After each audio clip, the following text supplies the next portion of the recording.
What's up, everybody? This is the Uncanny Omar. And Astonishing Melanie. And this is Near Mint Condition, the home of collected editions. Today we're going to do an advance overview and review of the X Lives and X Deaths of Wolverine. This is the oversized hardcover from Marvel Comics, so let's do this thing. Hit you.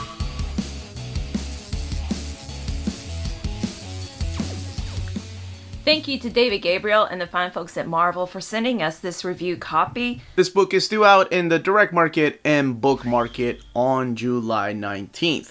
And speaking of direct market and book market, what we're looking at here is the direct market variant. This is the one by Mark Brooks. And on the left-hand side is the standard edition by Adam Kubert.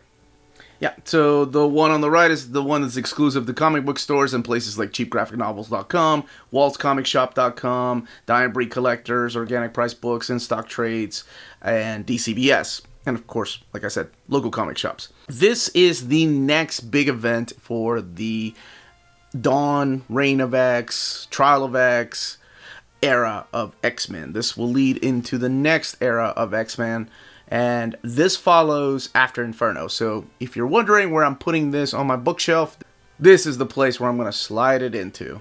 So here we have the cover and then the spine of the book. X Lives of Wolverine, X Deaths of Wolverine.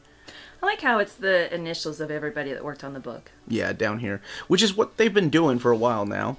Who designed the books?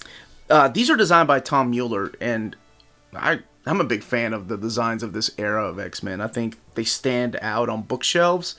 They have really interesting colors for each of the oversized hardcovers. Here's the back of the book, telling you what it collects, who worked on the book, the Krakoan language, the retail price. By the way, the retail price is $75. Underneath the dust jacket, I never show these, but these are the flaps. Here's a little synopsis as to what happens within the book or what's going on, what sets it up, and then a little bio on some of the creators. But underneath it, like on the inside of the dust jacket, is the X design. That's something I don't think I've noticed before. Could be because I wasn't paying attention, but that's pretty cool. And the same design can be found on the actual book. So we've got the creators here, we've got the title here. Yep, and the X logo. And then the exact same spine that we have on the dust jacket. And the same logo for X Deaths of Wolverine and X Lives of Wolverine. So, wait a minute. If you hold it upside down, does it spell Wolverine? Nope. It just says X Lives. I thought it was... It's not a palindrome. Yeah, I didn't think so. All right, we're going to crack this open. But one thing I want to go ahead and say is that we are going to be talking about spoilers. I'll let you all know when. Just as a heads up, because I really want to talk about this book. I know people have been asking me what I thought about this particular... I want to talk about this book. We want to talk about this book. So just in case, we are going to tell you when spoilers will begin, and we'll put timestamps in the description of the video. Alright, we're going to crack this book open. We have some black end paper there. The X logo. X Lives of Wolverine. Here you have all the credits for the people that worked on the book and all this behind the scenes here. I love these designs. And we kick it off with Professor Xavier talking to Wolverine. Can I just interject here?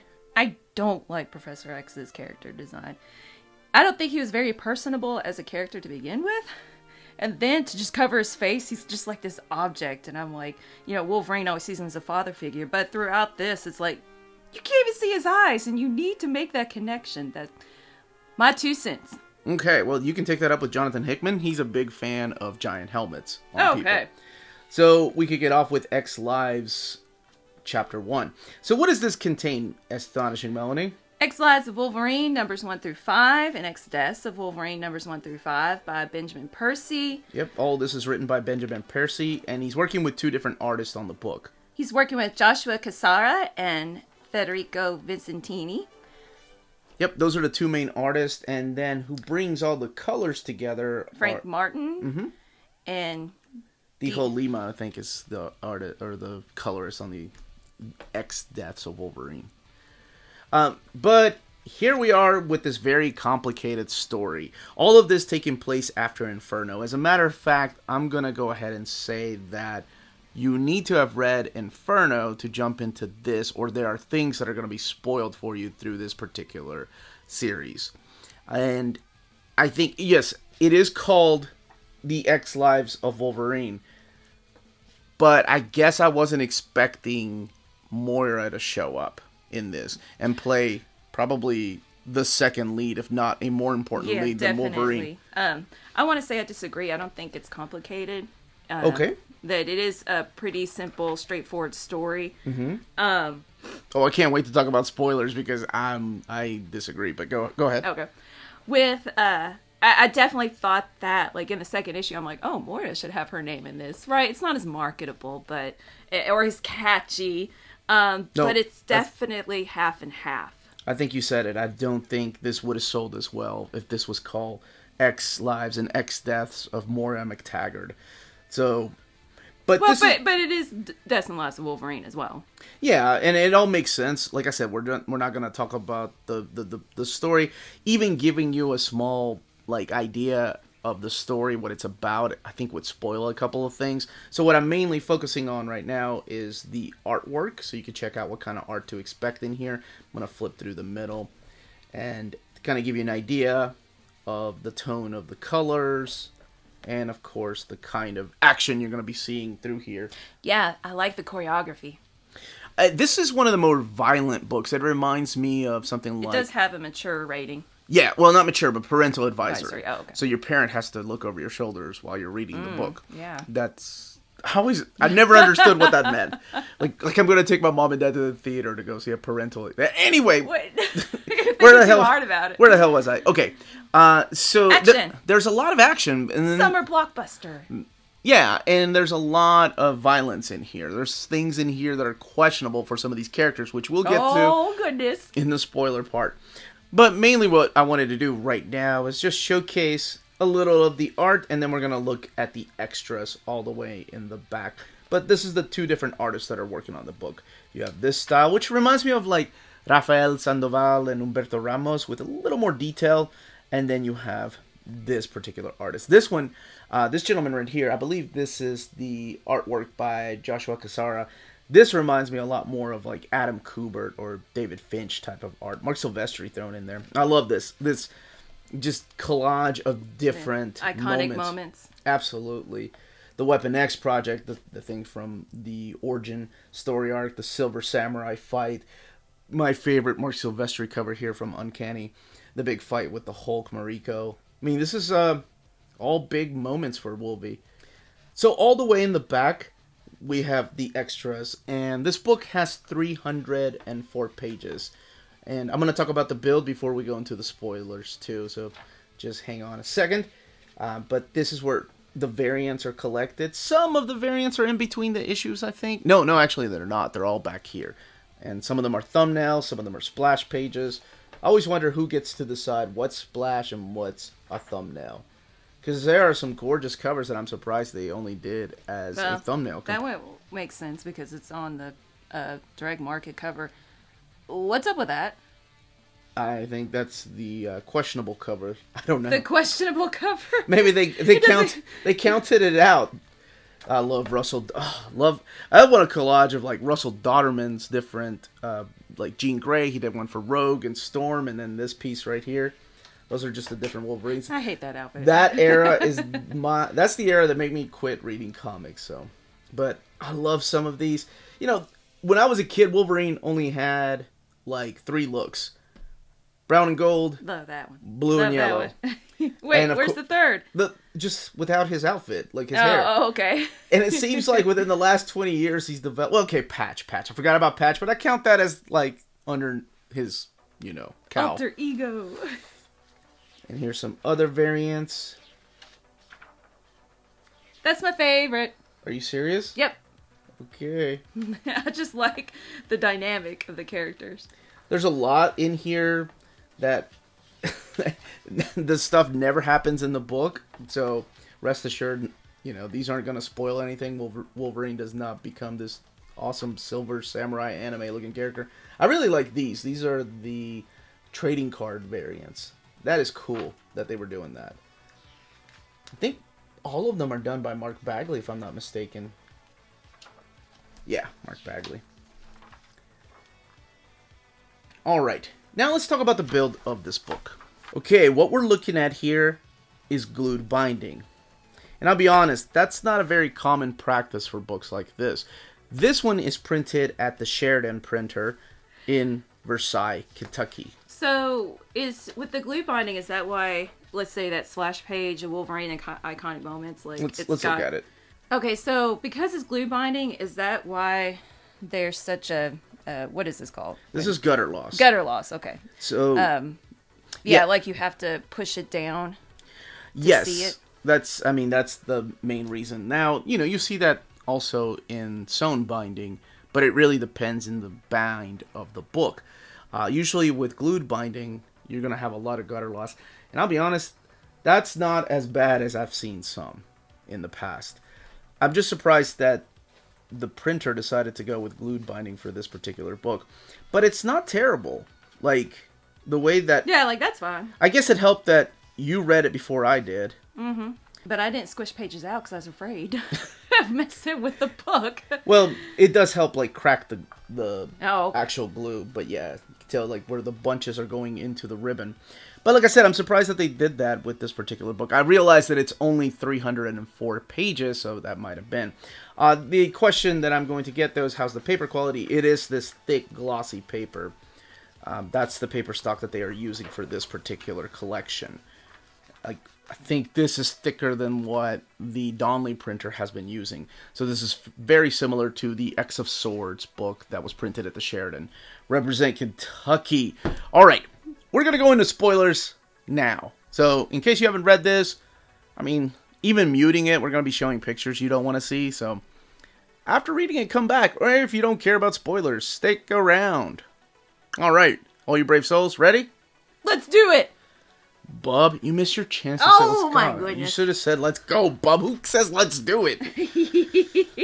Alright, so let's talk about the basic plot of this. I thought it was confusing, but I like that. I like being lost. You have Wolverine jumping around through time, trying to save Professor Xavier from what looks to be someone possessed as Omega Red. Whether it's the gardener or the butler, they're jumping around in this mansion when Professor X was a baby. And it's up to Wolverine to save them. So then we get the splash page. And that's basically how it starts off. So that makes sense for a book that's called X Lives and X Deaths of Wolverine.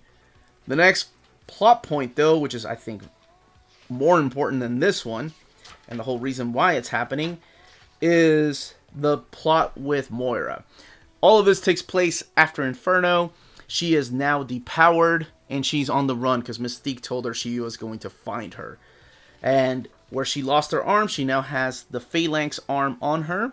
So that's kind of a way that she is being tracked, and she does a lot of cool things in here to kind of keep that from happening. Is it in this issue where she goes and sees Jane Foster? This one or the next? Oh, wait, is this two? Oh, this, yeah. So in here, she goes to see Dr. Jane Foster, and it turns out that she has some kind of cancer. Does it ever say what kind of cancer it was? If it does, I don't remember. So she finds out that she has cancer, but the question is that something because of the power that she got from that gun? Oh my gosh, what is it called? Blaster. Pew pew. No, forges. Blaster. It's the same weapon that, trademark. A little bit different as we find out later. A little bit different than the weapon he used on Storm to take away her powers.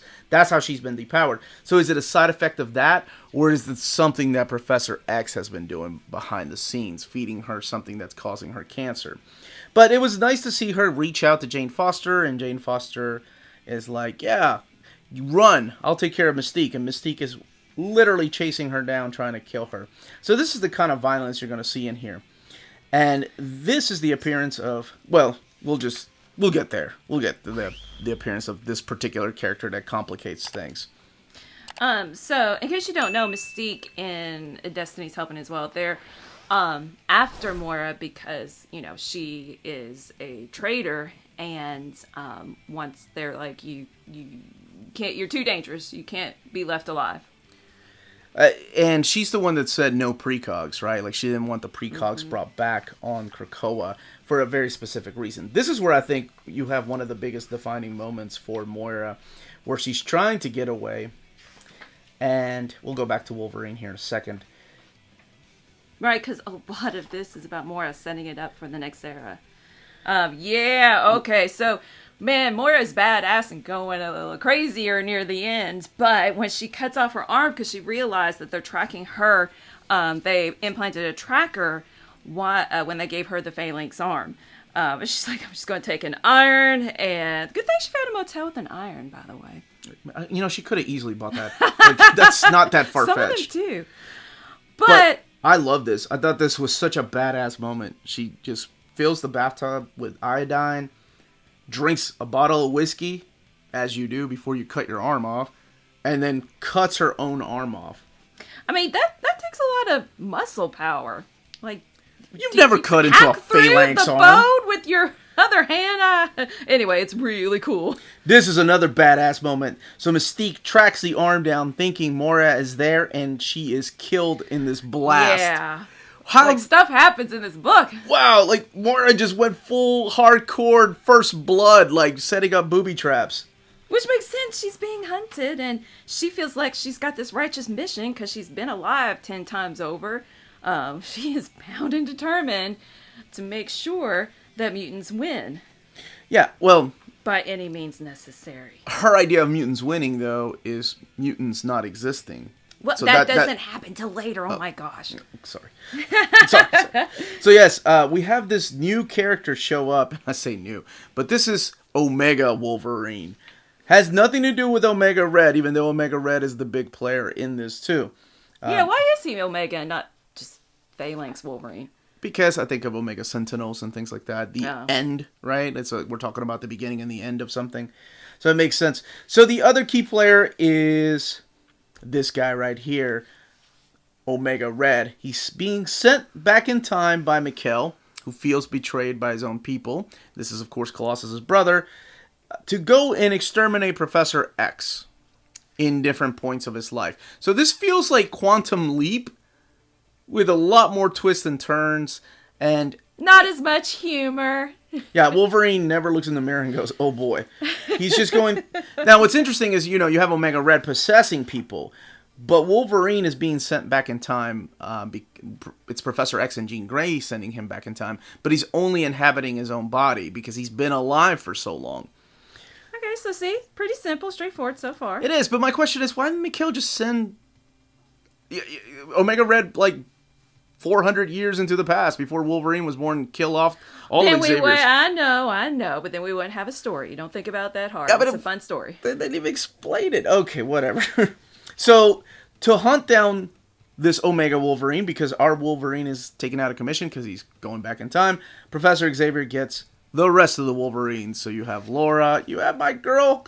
Wait, Badger, not Scout, right? Honey Badger. That's Honey right. Badger, not Scout. Everybody calls her Scout. I don't care. And you also have his son, the Ken. As a matter of fact, there's a lot of cool things in here. We'll keep some surprises for the people that are going to read this, but traveling through time, for the people that have read Wolverine, there are some cool Easter eggs through here. Characters I didn't think would show up again. And we meet this character right here who's kind of like Tony Stark, Roxxon Corporation. They're trying to develop new technology, and Moira needs his help because together they're going to develop something, and that's what the Omega Wolverine is here to stop. Kind of reminds me of Terminator 2. Very when, Terminator 2. They explain to, what's his name? To the man who develops the artificial intelligence. Well, and then he's like, okay. Because that's how it happens in the book. He's like, okay, I'll help you. yeah, she tells him everything. She tells him everything about the mutants. I love this part where, you didn't hear the Omega, I almost said Sentinel, but the Omega Wolverine talk. But his own son knows, hey, I know you're in there. I can smell it. Yeah. I thought that was a really nice touch. I'll be honest, Benjamin Piercy's run on X-Force and Wolverine has definitely been ups and downs. There are moments that I enjoy. I love going back to, the Professor Cornelius here during the Weapon X project, and it has even ties to the whole Web of Van Am, that little miniseries during the, King in Black era, Or no, it was Absolute Carnage, I think. No, it was King in Black. Absolute Carnage. One of those two, I can't remember. He had a swirl. Yeah. So it has ties to that particular storyline. But this is the moment that I thought, holy crap. This is one of those moments, and then we'll look at the other one. This is the Omega Wolverine, promising this guy. Oh, this was cool. That he's gonna, he's gonna let him live. He says, "I swear on my children's life, if you tell me where Moira is, I will let you live." And then he just lobotomizes the guy and lets him live. And you have Honey or Scout. He had the precision to. Well, I mean, he is Omega Wolverine. He's got the phalanx, but still, to be like, I just cut that one part of the brain so he forgets. He knows. Of course, he knows. That was cool. But it reminds me of that one issue of right before Age of Apocalypse with Wolverine and Sabretooth, and he's like, "I'll pop the third claw." And then it all crystallizes because it leads into the Age of Apocalypse, and then when we come back, Sabretooth's like a walking zombie and joined X-Force. But anyway, that's another story. But it turns out that Moira went back to Krakoa. Now, Moira's being depowered, right? She's a human. She can't go through the gates that take us to Krakoa. Holy crap! Yeah, it's been a long time in a comic where I was like, oh, that's wow. I don't know how I feel. I mean, if you had any doubts about how crazy and determined and warped she has become, or if she's a good guy or a bad guy, I think this is it. She kills Sean. So, her and Banshee have had a past. They were lovers, off and on. So it's so weird to see her wear his skin, like Hannibal Lecter style, to come through Krakoa. Like, holy crap. I didn't, have that connection. I'm not thinking, oh, man, they were dating. I just see, I want to cuss. She used his skin. So you were saying that you were like, I don't know about that. I mean, that's... Okay. Or does it even show even more of a shock of she's a force to be reckoned with? It does show the amount of things she's willing to do to make sure her mission is successful. It's just crazy, and maybe with her living 10 lives that she feels like lives are expendable. She's just gone through it over and over. I mean, this really does set the new status quo for her character. Because, before everything was science, everything was, let's figure this out. Even when she got the legacy virus, trying to cure it. Now it's like, I'm just going to wear my lover's skin to get through the gate. It's all good. She's in a hurry. What? Let me tell you, I don't care how much of a hurry you're in. If you ever wear my skin, oh my God. We're done. All right. So she's going back to Krakoa because she wants to get that pew-pew depower gun to repower herself. And this is where she finds out that there is no going back. She is stuck being a human. And then she shot Forge. And which I hate because Forge is one of my favorite characters. That means he is stuck being a human. Now, of course, there's always loopholes and workarounds. It's X-Men. But as of right now, both her and him are depowered. And then she gets into this alien armor, and the Omega Wolverine comes after her. And this is one of my favorite parts, where she shoots him. And the side effects is, of course, his healing factor is what's keeping him sane. It's what's keeping him in control. But once you take away the healing factor, the phalanx takes over, and it starts eating him. So he goes directly after her.